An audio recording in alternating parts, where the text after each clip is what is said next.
နော်အောင်ပြောချင်တာလေအခုဆိုအောင်နေစီနဲ့အမြတ်တမင်းစားပြီးရလို့ရှိတယ်တစိတ်ကက်နေရတာမပြီးသေးဘူးပေါ့နော်အဲ့တော့ကိုယ်တယောက်တည်းအေးစစ်စစ်ပဲသိတယ်မလားအဲ့လိုပဲအလုပ်နေစီ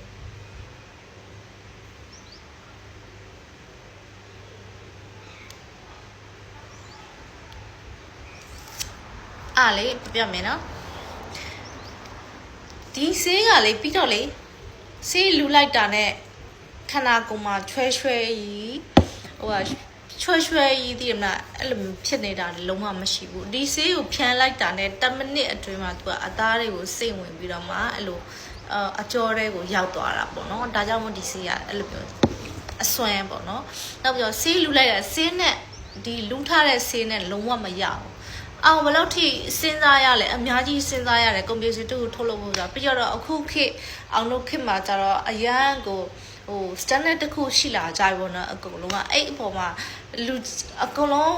ဘယ်အနေထားမဆိုသုံးဆဲလို့ရမယ်ဒီထုတ်ကုန်ပေါ့နော်ထုတ်လုပ်မှုဥပမာအောင်ဆိုလို့ရှိရင်လည်းတခုခုလိမ့်လို့ရှိလဲအဲ့လိုအနက်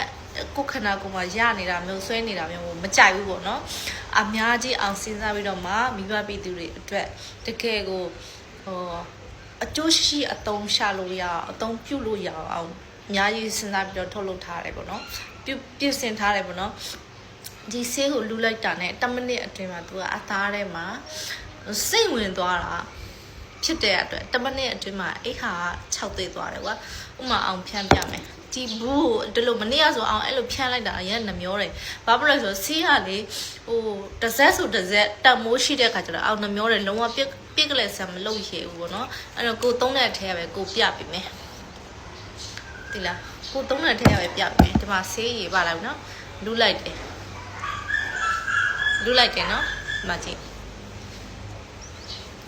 10မိနစ်အတွင်းမှာအဲ့ဆေးကနေမှ6သိသွားတာအသားထဲမှာ6သိပြီးတော့အသားမှာအလက်တွေဖြစ်တာတွေမတည့်ဘူးဖြစ်တာတွေအရေပြားထိခိုက်သွားတာတွေလုံးဝမဖြစ်ဘူးသိရမလားဘာလို့ဆိုတော့အဲ့လိုမျိုးဆေးကလေအရင်ဒီလိုလိမ့်လိုက်လို့လက်ထဲမှာဆေးအနှံ့ဆွဲကြံခဲ့တာခန္ဓာကိုယ်ကဆေးအနှံ့ရတာတွေလုံးဝမဖြစ်ဘူးအဲ့တော့ပွဲနေပွဲသွား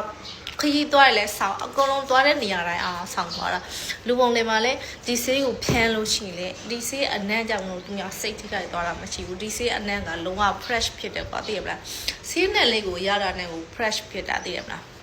လူကလန်းဆန်တာလေအဲ့ကြောင့်ဗမာဆေးကိုမကြိုက်တဲ့လူတောင်မှဒီဆေးကိုကြိုက်ပါတယ်ဆိုတာပဲအဲ့လိုမျိုးဒီဆေးကိုအောင်လုံးဝ special